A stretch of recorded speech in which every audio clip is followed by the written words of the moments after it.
Dajjal turun pada saat Allah Subhanahu wa Ta'ala melihat keadaan umat Islam ini justru dalam keadaan yang kuat. Ini saya ingin menguraikan lebih awal begini. Kita hidup nanti akan ada fase limanya. Pertama adalah fase nubuwah, udah lewat. Fase kenabian. Setelah itu fase di mana Allah Subhanahu wa Ta'ala menjadikan kelompok pengganti daripada nubuwah. Dulu Nabi Ayub, dulu Nabi Musa, dulu Nabi Isa, dulu Nabi Muhammad. Nah, sekarang penggantinya siapa? Para sahabat-sahabatnya. Ada lagi fase yang disebut dengan kerajaan Al-Muluk. Dan itu sudah selesai. Di keempat ini ada disebutnya dengan fase Jababirah. Fase di mana kegoncangan di sana sini. Kesesatan cukup meluas. Kemudian kemungkaran timur sampai ke barat dipenuhi dengan kemungkaran. Yang kelima akhirnya adalah zaman di mana Allah Subhanahu wa Ta'ala mengembalikan kejayaan umat Islam. Ketika kejayaan umat Islam sudah kembali tegak di muka bumi Allah Subhanahu wa Ta'ala, keadaan umat Islam ini dalam keadaan yang seluruhnya terpenuhi. Seluruhnya terpenuhi. Disitulah uji coba Allah yang terakhir kalinya sebelum menutup isi dunia ini dengan menurunkan Dajjal. Makanya Dajjal ini disebutnya adalah gurunya dari guru para iblis, pengecoh, pengganggu.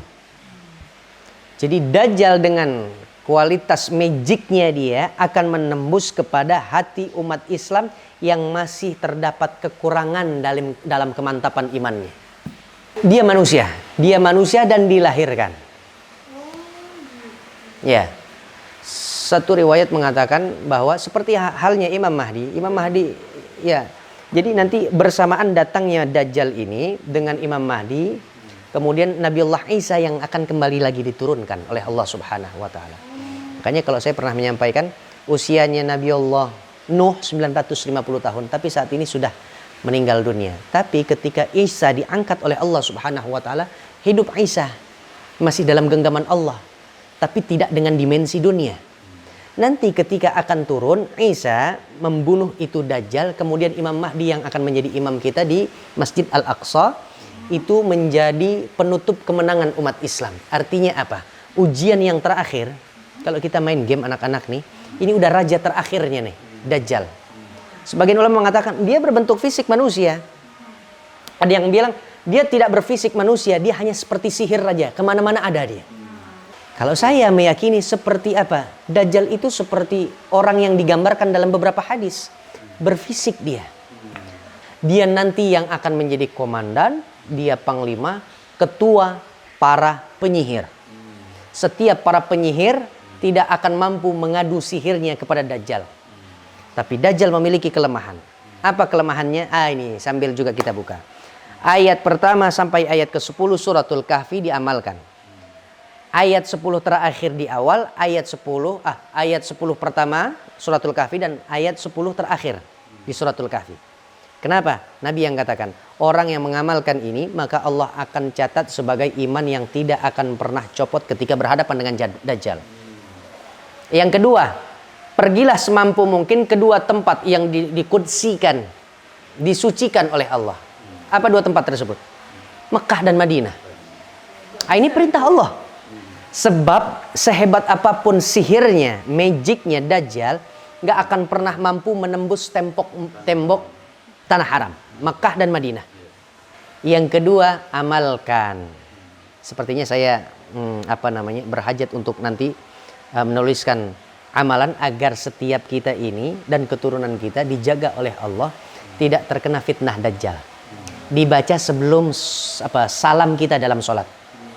Fil alamina innaka hamidum majid. Baca Allahumma inni a'udzubika min azabil qabri wa min azabi jahannam wa min fitnatil mahya wal mamat wa min fitnatil masihid dajjal. Ya Allah, aku berlindung kepadamu dari fitnah kubur, Aku berlindung kepadamu ya Allah dari terjerambabnya diri ini kepada neraka jahanam. Aku bermohon kepadamu ya Allah berlindung diri dari apa? Fitnah Dajjal. Sebelum salam. Ini dilakukan oleh Nabi, pertama kali Nabi lakukan. Sampai Nabi meninggal dunia tidak pernah terputus oleh Nabi. Ini disebutnya adalah sunnah muakkadah. Ini diamalkan, maka janjinya Allah pada saat kapanpun dia temui Dajjal, di jalan dan di lorong, manapun dia bertemu dengan Dajjal, maka Dajjal pun tidak akan pernah mampu menembus keimanan kita orang yang mengamalkan. Dari mulai Nabi mengawali amalan ini sampai Nabi meninggal dunia, amalan ini tidak pernah terputus, senantiasa dilakukan oleh Nabi. Karena itu beberapa para sahabat selalu memegang ini amalan. Kita berdoa kepada Allah, mudah-mudahan Allah Subhanahu wa taala menjaga diri kita, keluarga kita, orang tua kita, anak-anak kita dan keturunan-keturunan kita dari berbagai macam ancaman dan potensi fitnah akhir zaman. Apapun bentuknya, apapun variannya, apapun model dan ragamnya.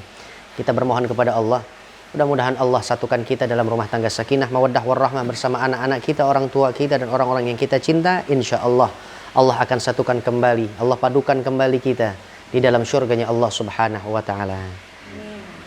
Bismillahirrahmanirrahim. Alhamdulillahirabbil alamin. Allahumma shalli ala sayidina Muhammad wa ala ali sayidina Muhammad. Allahumma inna nastaudi'uka ma 'allamtanahu wa ma hafidhnahu wa ma qara'nahu fardudhu ilaina 'inda hajatina ilaih.